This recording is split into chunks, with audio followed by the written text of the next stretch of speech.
Well, hey there guys, welcome to today's video. This is all about technology and the ways it takes to make music and listen to music and other aspects. Don't go away.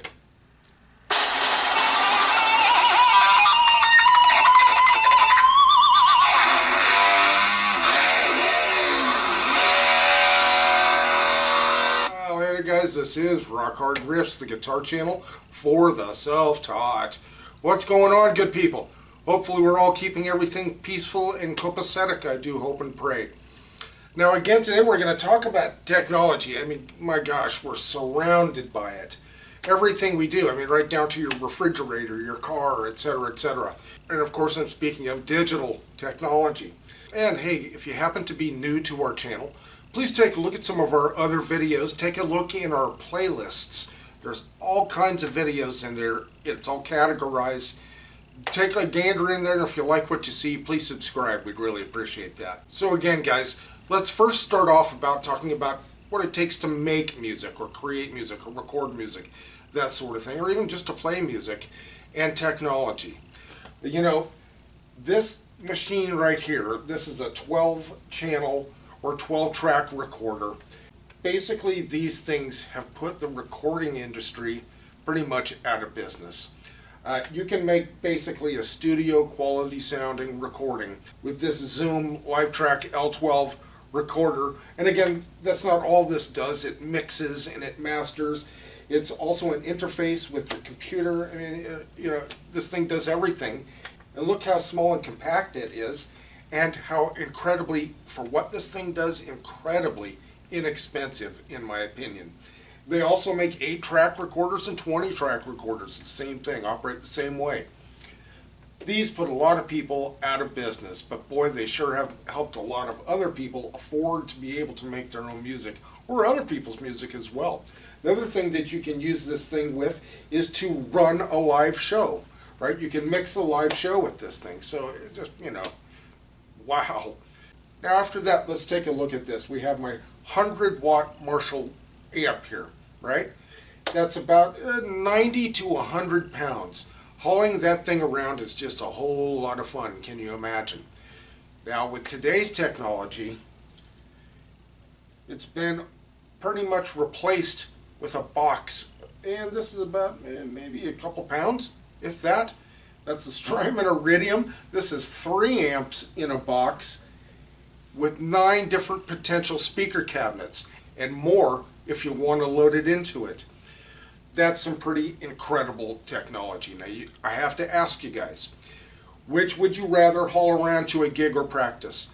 A 100-watt amp or a 2-pound pedal that you can plug into a PA? If you're working with a singer, you're going to have a PA anyway. Or any which way that you want to hook this up, it gives you so much flexibility. If these didn't sound good, I wouldn't use them. So, you know, even back in the 80s, when the technology stuff really started to roll, then they started coming out with new solid-state amps. And some of my favorites were the Gallien-Krugers.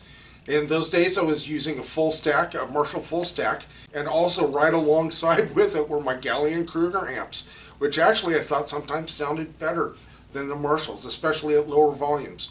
So, you know, go figure. I don't have anything against digital, solid state, amp, just whatever works well, sounds good, and is reasonable and practical. And I find the Strymon Iridium, for one, as far as a digital thing goes, very practical. I also find this little recorder extremely practical if you think about all the things that it can do. Let's also not forget digital drum set. Also next to the Strymon Iridium, I have the Digitech Trio Band Creator Looper, where it records, it plays its own bass with you. You can increase the tempo and slow it down, different genres, different styles. These things are just, the technology of these things today are absolutely incredible. And personally, I'm all for it because, man, I make the best of these things. So again, there's the digital world on that side. Now, how about listening to stuff? How do you listen to music these days? You know, personally myself, I still pretty much listen to CDs. We can start talking about these things, right? You know, these things are incredible. There's far more technology in these things than it took to launch the original moon missions with Apollo back when, in the 60s and early 70s. you think about that, that's pretty incredible. That these things had shrunk down to little tiny microphone things, and maybe they will again. I think this is a reasonable size for what these things are now. To carry them around, etc. At least you can fit this into your pocket. And the screen is reasonably big enough to where you can see it pretty well. Now let's talk about more of the music side. How about digital? Let's talk about digital. So we have these little memory sticks and that sort of thing. So you can go from this size down to this size. That's pretty amazing if you think about it. Let's go to older school digital if you want to talk about that. Okay, well, how about CDs? CDs, to me, this is just one of the more practical things. Some of the really cool things about CDs is, of course, they can store more information on them than a regular vinyl record. They still have posters and things that come with CDs. Now, you know, the White Album comes with a pretty good sized poster, something like 20 by 18 or something like that of this poster. And this is about, I don't know, about 10 inches by maybe 12, 10 by 12, 10 by 14, something like that. This came in the original album. Now, you know, this is cool and all, but of course we want a full-size poster. And maybe that's where maybe we prefer the older technology than the CDs. And that would be vinyl, but what about cassettes? And what about 8-tracks? Now, I tried to find an 8-track or cassette somewhere around the house, and I just don't have them. They never were the most practical ways of listening to music. They just really weren't. I think the CD is really good because you can take this in your car, even though, of course, you can store tons of stuff in your phone or however it is that you store it, as far as that sort of thing goes. But, you know, when you're at home listening to music, you want something you can kind of look through and read through and maybe a full-size poster to hang.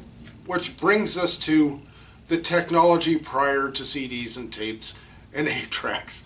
And of course, that's the vinyl record. Now, one of the coolest things about the vinyl records are a lot of them came with posters. This is the full-size poster of what we just looked at in the CD.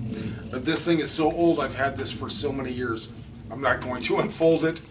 It also came with these individual photographs as a poster. They're about like an 8 by 10, something like that. And of course, you can't fit that really all that well in a CD packaging. You certainly can't fit this in there. Some people really prefer the sound of vinyl, that little bit of maybe needle hiss. Some people like the sound of tape hiss. I really like the clarity of the sound of CD myself. What I don't like is when things are being remastered and monkeyed with. That I really don't like. The question I have for you is, which mode do you prefer? So what do you prefer? Vinyl? Older-fashioned digital and CDs? Or what about today's type of digital? So let us know what you think, guys. Do you have a preferred mode of technology with all this new stuff these days as far as making music and or listening to music? What's your favorite way to do it? Is there a preferred way that you have? Let us know in the comments. Alright guys, thanks so much for joining us. We really appreciate it. And we'll see you next video.